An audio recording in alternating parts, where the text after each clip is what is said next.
Fala minha gente, tudo bem? Vamos falar um pouco dessa vitória do Grêmio por 3-2 diante do Flamengo. É importante levar em consideração que não era o time titular do Flamengo, é verdade, que também já está descaracterizado com 12 desfalques, se eu não estou enganado. Era o time C misturado com um pouco de time B, uma molecada da base que absolutamente quem acompanha de fora não tem o menor conhecimento. Mas mesmo assim, um jogo onde o Grêmio se mostrou maduro o suficiente para vencer, mas também correndo muito risco, muito perigo a qualquer momento do Flamengo empatar o jogo, ou até, quem sabe, conseguir uma virada em alguns momentos, principalmente no primeiro tempo. O Grêmio acho que flertou muito com o perigo, mas mesmo assim, conforme o jogo foi se desenrolando no segundo tempo, o Grêmio já teve um pouco mais de calma para fazer o 3-1 e desafogar um pouco a partida, embora no final, ainda quando eles fizeram aquele 3-2 ali, o segundo gol deles nesse caso, a coisa ficou muito mais apertada, mas também aí já era muito difícil pelo tempo se esgotando que alguma coisa anormal aconteceria.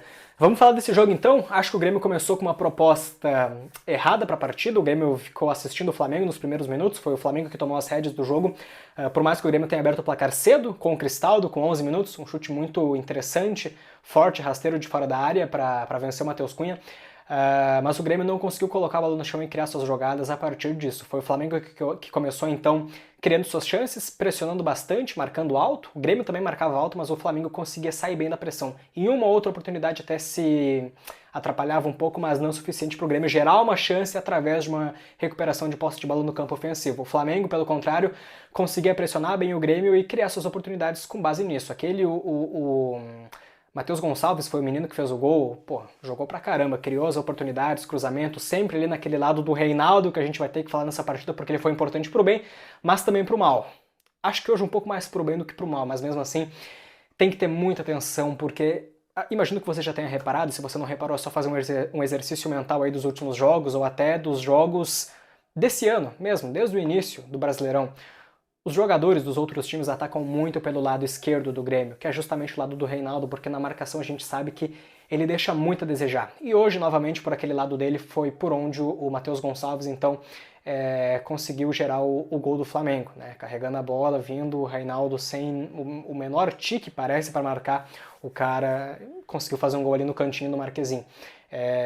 O Grêmio tem que ter muita atenção com essa situação, porque pega o time titular do Flamengo, por exemplo, um Luiz Araújo por ali, algum outro jogador, o estrago poderia ter sido bem maior.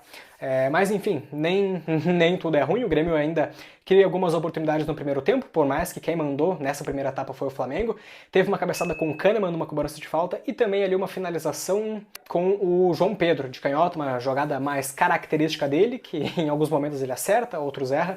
Dessa vez acabou pegando na trave, por pouco o Grêmio não faz um 2-1 ali no final do primeiro tempo, que daria uma tranquilidade já bastante interessante pro... Até me esqueci o nome do auxiliar agora, né? Hoje não era o Renato nem o Gabeira, o Alexandre Mendes, era um outro ali que agora me fugiu o nome. Acho que a gente pode falar um pouco do Soteldo também, foi principalmente por ele que o Grêmio conseguiu desafogar um pouco no primeiro tempo, com as arrancadas, os dribles, e algumas oportunidades até conseguiu levar vantagem, e outras perdeu a bola, infelizmente. O Grêmio vai pro segundo tempo então com a mesma formação, mesmos jogadores, um pouco arriscado até, porque não foi um bom primeiro tempo nem de perto que o Grêmio fez. O Flamengo, por óbvio, voltou com o mesmo time, já que estava se encontrando no jogo, e uma coisa que eu acho interessante a gente comentar, que muita gente até percebe, mas não se dá conta de memorizar isso.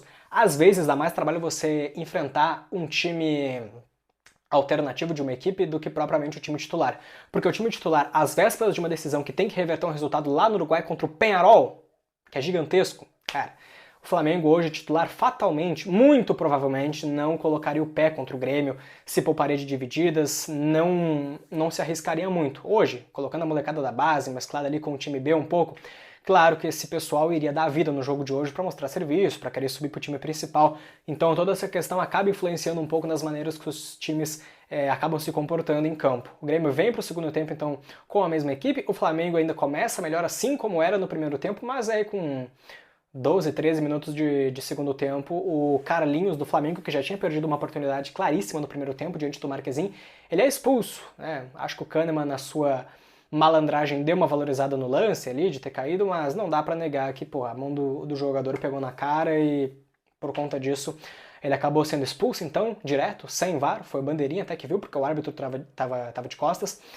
Por conta disso, o Flamengo fica com um a menos, então, mas mesmo assim, por incrível que pareça, ainda consegue comandar as ações do jogo. O Flamengo ainda pressiona o Grêmio, finaliza de fora da área, tenta fazer as suas chegadas, O que dá uma agonia na gente, porque, por óbvio, não é para acontecer isso. A gente viu em outras oportunidades o Grêmio com um jogador a mais tendo muitas dificuldades para ganhar o jogo. Caramba. Acho que foi contra o Corinthians, né, que a gente viu isso principalmente, que o Corinthians conseguiu empatar naquele 2-2 do Campeonato Brasileiro com um jogador a menos. Então o Grêmio tem suas dificuldades com isso. E também por estar jogando em casa, apoio da torcida, o Flamengo muito alternativo, acho que o Grêmio deveria ter se imposto um pouco mais. Achei que era natural que isso fosse acontecer, mas o Grêmio teve uma proposta mais retraída para sair nos contra-ataques. Mas também estava sem o seu treinador Renato na beira do campo, então acho que também isso aí tem uma influência no jeito que o time é comandado, embora as instruções tenham, imagino eu, que tenham sido com o aval do Renato, via algum tipo de ligação com os auxiliares. Mas enfim, o Grêmio consegue chegar no 2-1 então numa jogada aí sim do Reinaldo, bastante prática ofensivamente, embora nem tão brilhante, né? Uma finalização que ele deu, que o Matheus Cunha, goleiro do Flamengo, soltou ali, bateu nele, voltou pro Bright White já sem marcação nenhuma, conseguiu fazer aquele 2-1. Um gol muito importante pro Bright White, que estava sumindo no jogo, e teve uma jogada no início do segundo tempo, que imagino eu que você deve ter visto. O Bright White se atrapalhou sozinho com a bola de uma maneira bizarra. O pé de apoio atrapalhou ele perdeu a bola, se perdeu completamente na jogada. Até assusta um pouco a gente pensar que ele fez uma coisa dessas, mas enfim, conseguiu fazer esse gol então para dar uma tranquilidade maior para ele e para o Grêmio. Embora tranquilidade nesse jogo seja uma palavra difícil da gente usar, porque o Flamengo não deixou o Grêmio sossegar um pouco mais. Só em certo período, quando o jogo já estava 3-1, já que o Renato não, né? Já que agora a gente teve a volta para esse jogo, já tinha voltado, né? Mas a gente teve agora entrando novamente o Diego Costa, o Aravena também, o Edenilson também, que entrou bem hoje para dar essa assistência.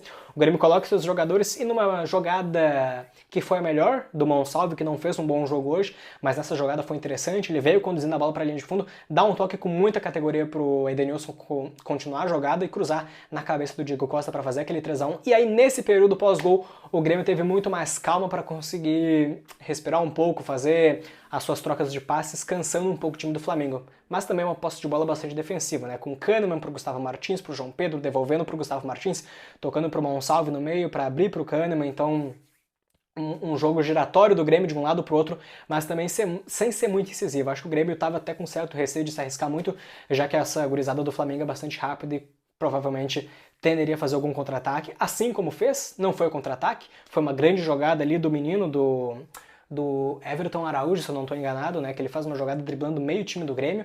Pô, não dá pra deixar o moleque fazer aquilo, né? Mas, enfim, finalizou, o Marquezinho defendeu e o outro jogador deles ali acabou conseguindo concluir de cabeça, o Felipe Tereza.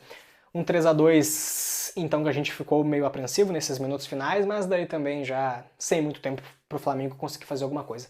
Vitória importantíssima pro Grêmio, venceu, mas não convenceu muito, mas venceu. Então, o mais importante o Grêmio conseguiu fazer, que era o seu dever de casa, que era vencer essa partida, e com isso abriu uma distância já bem mais confortável em relação ao Z4.